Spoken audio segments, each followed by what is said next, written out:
નમસ્કાર. દિવસભરના તાજા સમાચારોમાં તમારું સ્વાગત છે. તમારી સાથે હું છું પિનલગીરી ગોસ્વામી. સમાચારો વિસ્તારથી જાણીએ એ પહેલા મહત્વના સમાચારો ઉપર એક નજર. નમસ્કાર મિત્રો, મહત્વની હેડલાઇન્સ ઉપર નજર નાખીએ તો અત્યારે સૌથી મોટા અને અગત્યના સમાચાર સામે આવી રહ્યા છે. ગુજરાતમાં હજુ પણ આજ રોજ વરસાદની આગાહી વ્યક્ત કરવામાં આવી છે. એક તરફ ગુજરાતના કોઈ વિસ્તારમાં 40 ડિગ્રી કરતાં વધુ તાપમાન જોવા મળ્યું છે, ત્યારે બીજી તરફ દક્ષિણ ગુજરાતના અનેક ભાગોમાં વરસાદની શક્યતા રહેલી છે. સુરત, તાપી, ડાંગ, નવસારી, વલસાડ સહિત અનેક વિસ્તારમાં છૂટો છવાયો અને ગાજવીજ સાથે હજુ પણ વરસાદ થઈ શકે છે, જ્યારે સૌરાષ્ટ્રના કોઈ વિસ્તારો અને કચ્છના પણ કોઈ વિસ્તારમાં આંશિક વાદળોનો રાઉન્ડ પણ છવાઈ શકે છે. મિત્રો, મહત્વની હેડલાઇન્સ ઉપર નજર નાખીએ તો આરએસએસ ભારતની અમર સંસ્કૃતિનું વટવૃક્ષ છે તેવું પીએમ મોદીએ જણાવ્યું છે.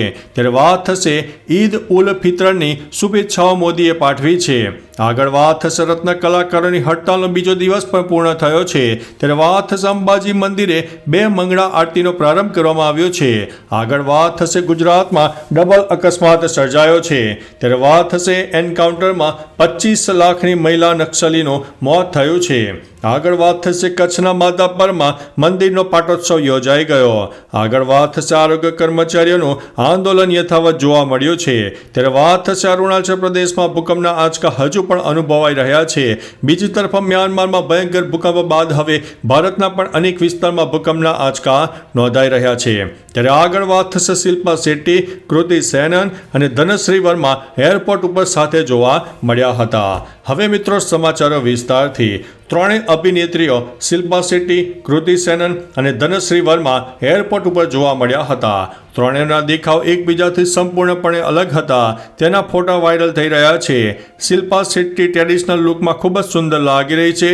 કૃતિ સેનન પણ એરપોર્ટ ઉપર જોવા મળી. તેણીએ વાદળી રંગનો કોઓર્ડ સેટ પહેર્યો હતો.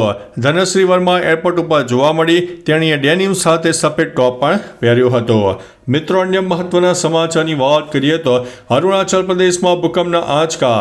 સોમવારે અરુણાચલ પ્રદેશમાં ભૂકંપના આંચકા અનુભવાયા હતા. બપોરે 2:30 વાગ્યાની આસપાસ લોકોએ ભૂકંપના આંચકા અનુભવ્યા હતા.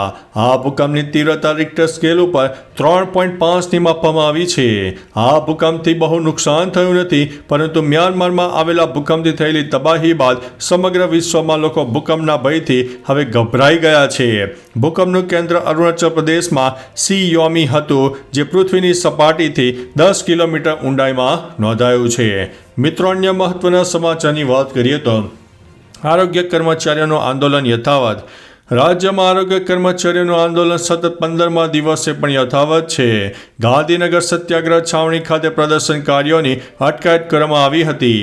બીજી તરફ કેટલાક જિલ્લાના કર્મચારીઓએ આંદોલનમાંથી ખસી જવાનો નિર્ણય લીધો છે. સત્યાગ્રહ છાવણી ખાતે પ્રદર્શનકારીઓને બેસવાની મંજૂરી આપવામાં આવી ન હતી. સરકારે હડતાલ સમેટ્યા બાદ જ વાતચીત કરવાનું વલણ અપનાવ્યું છે. કર્મચારીઓએ આ શરત નકારી કાઢી છે. મિત્રો, અન્ય મહત્વના સમાચારની વાત કરીએ તો કચ્છના માધાપર મંદિરનો પાટોત્સવ. કચ્છમાં આવેલા માધાપર મંદિરમાં પાટોત્સવનું આયોજન કરવામાં આવ્યું. પાટોત્સવની ભવ્ય ઉજવણી કરવામાં આવી હતી. શ્રી સ્વામિનારાયણ ભગવાનનું 1604 પૂજન અને આરતી કરવામાં આવ્યા હતા. વિશેષ અન્નકૂટ પણ ધરાવવામાં આવ્યો હતો. પાટોત્સવમાં અબજી બાપાની વાતો સાંભળવાથી દોષો નાશ પામે છે તેવી પણ માન્યતા છે. શાસ્ત્રી હરિકૃષ્ણ સ્વરૂપદાસજી સ્વામીએ કથામૃતનું રસપાન પણ કરાવ્યું હતું. મિત્રો, અન્ય મહત્વના સમાચારની વાત કરીએ તો એન્કાઉન્ટરમાં 25 લાખની મહિલા નક્સલીનું મોત. છત્તીસગઢના દંતેવાડા અને બીજાપુરમાં સુરક્ષા દળો અને નક્સલવાદીઓ વચ્ચે એન્કાઉન્ટર થયું. આ એન્કાઉન્ટરમાં સૈનિકોએ 25 લાખ રૂપિયાની કિંમતનું એક મહિલા નક્સલીને ઠાર કરી છે. સૈનિકોએ તેનો મૃતદેહ અને હથિયારો કબજે કર્યા છે. આ એન્કાઉન્ટરમાં ઘણા નક્સલીઓ માર્યા ગયા હોવાના અહેવાલ પણ મળ્યા છે. આવી સ્થિતિમાં સૈનિકો સર્ચ ઓપરેશન પણ ચલાવી રહ્યા છે. મિત્રો, અન્ય મહત્વના સમાચારની વાત કરીએ તો ગુજરાતમાં ડબલ અકસ્માત. ચૈત્રી નવરાત્રિનો બીજો દિવસ હતો, ત્યારે અંબાજી દર્શન કરીને આબુ રોડ તરફ જઈ રહેલ એક કારને અકસ્માત થયો. તેમાં અમદાવાદના વસ્ત્રાપુરના નિવાસી સવાર હતા.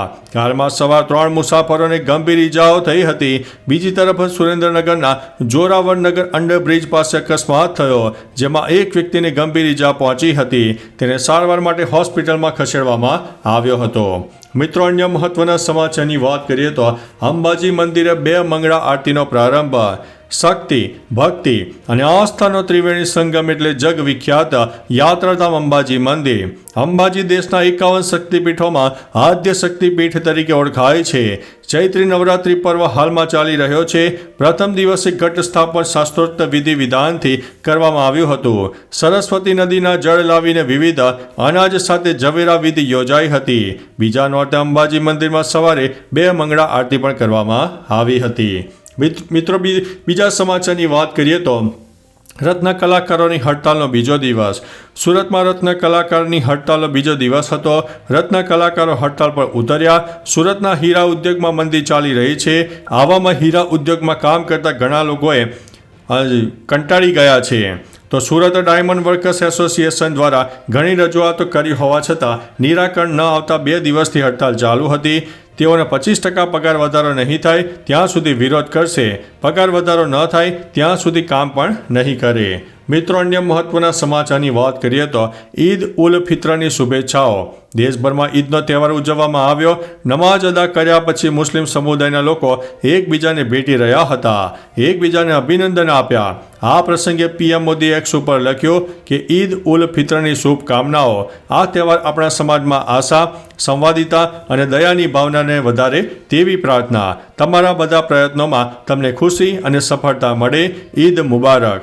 મિત્રો, અન્ય મહત્વના સમાચારની વાત કરીએ તો આરએસએસ ભારતની અમર સંસ્કૃતિનું વટવૃક્ષ છે તેવું પીએમ મોદીએ કહ્યું છે.